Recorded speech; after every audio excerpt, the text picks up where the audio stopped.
Et voilà, et donc cette fois-ci, ça va être la dernière vidéo du premier cours. C'est donc comment est-ce que tout cela interagit, c'est-à-dire, d'accord, on a le transport de structure, donc on sait que une application linéaire, ça transporte la structure d'un espace vectoriel vers un autre espace vectoriel.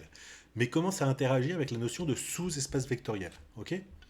Donc si donc f de E dans F, ah oui. Alors évidemment, E et F sont des espaces vectoriels. Où est-ce que je l'ai noté? Quelque part, j'ai dû noter ça? Non? Ah bah non. Bon alors je vais prendre ça.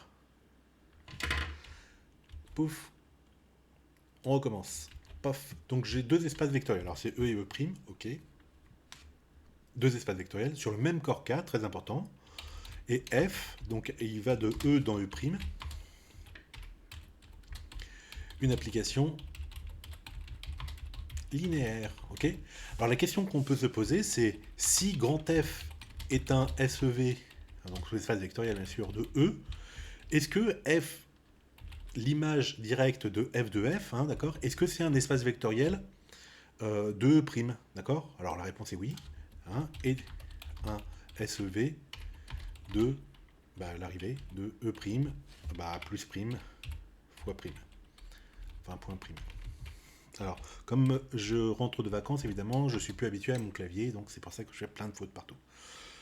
Euh, donc ça, c'est l'image directe, d'accord? J'ai pris un sous-espace vectoriel du départ et je regarde l'image directe de celui-ci. Et maintenant, l'image réciproque, si f' est un SEV de E', la question c'est est-ce que f, l'image réciproque, f-1 de f' est un SEV ou pas, d'accord? Alors la réponse est oui, est un, oups, la raté, SEV de, et donc du départ. Plus, point. Voilà. Alors, eh bien ici, il y a encore des choses à dire, hein. F-1, qu'est-ce que c'est? Ok, donc attention, attention, d'accord? F-1 de F', c'est la définition. Donc c'est une notation, hein, et la notation, oh là là, notation, voilà, de l'image réciproque de f' par petit f. Ok. Donc attention, quand je fais mon f là, machin, a priori, il n'y a pas de notion de bijectif, etc. La fonction réciproque n'existe pas, d'accord?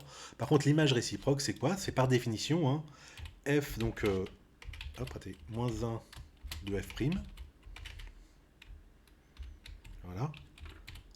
Donc c'est par définition, je vais mettre comme ça pour vous dire par définition. C'est quoi? C'est l'ensemble des éléments x de E,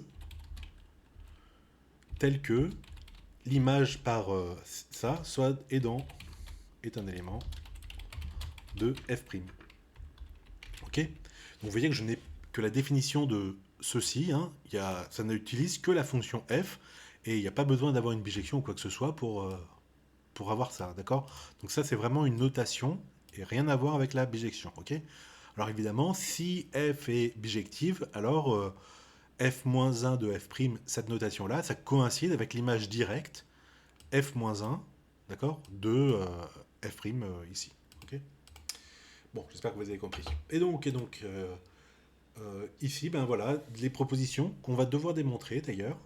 Donc, image directe et réciproque d'un sève par une application linéaire. Donc, si A est un sous-espace vectoriel du départ de E, alors f de A est un SEV de F. Donc là, je suis en E et F, d'accord. Euh, Si B est un SEV de F, alors f-1 de B est un SEV de E. Et enfin, le ker de F et im de F sont des SEV de E et F, hein. Oui, pourquoi? Parce que le ker de F, c'est l'ensemble des éléments qui sont envoyés sur le node donc 0, hein, d'accord, le 0 de F, ici, ok. Donc voilà, donc il s'écrit F-1 de 0 de F, et puis là, c'est F de grand E, en fait. Ok. Voilà, et donc ça, c'est le dernier exercice que l'on fera ensemble, normalement. Attendez, je vais vérifier. Eh ben non, c'est pas le dernier. Bon, ok, il y en a encore. Donc là, donc, on va devoir démontrer ça. Donc pareil, exercice à faire. Ensuite, le fameux théorème qui vous dit que Une application linéaire est injective si et seulement si le ker est réduit à 0,2e, c'est-à-dire le 0 de celui-là. Voilà. Pareil, à de savoir démontrer. Et enfin, dans les applications linéaires, ce que je peux m'intéresser, c'est à l'ensemble des applications linéaires. D'accord? Donc EF, ce sont deux espaces vectoriels sur E. Et je dessine donc par L de EF, donc linéaire EF, en fait, l'ensemble des applications linéaires, de toutes les applications linéaires, euh, de E dans F. Ok?